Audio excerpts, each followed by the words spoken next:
இயேசுவுக்கே புகழ்.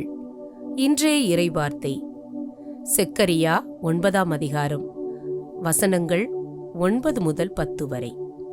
வருங்கால அரசன். மகளே சீயோன், மகிழ்ந்து களிகூரு. மகளே எருசலேம், ஆர்ப்பரி. இதோ உன் அரசர் உன்னிடம் வருகிறார். அவர் நீதியுள்ளவர், வெற்றி வேந்தர், எளிமையுள்ளவர். கழுதையின் மேல், கழுதை குட்டியாகிய மரியின் மேல் ஏறி வருகிறவர். அவர் எப்பிராயீமிலிருந்து தேர்ப்படை இல்லாமற் போகச் செய்வார். எருசலேமில் குதிரைப்படையை அறவே ஒழித்து விடுவார். போர்க்கருவியான வில்லும் ஒடிந்து போகும். வேற்றினத்தாருக்கு அமைதியை அறிவிப்பார். அவரது ஆட்சி ஒரு கடல் முதல் மறு கடல் வரை, பேராறு முதல் நிலவுலகின் எல்லைகள் வரை செல்லும். ஆமீன். ஆண்டவர் தாமே இன்றைய நாளில் உங்களை ஆசீர்வதித்து பாதுகாப்பாராக.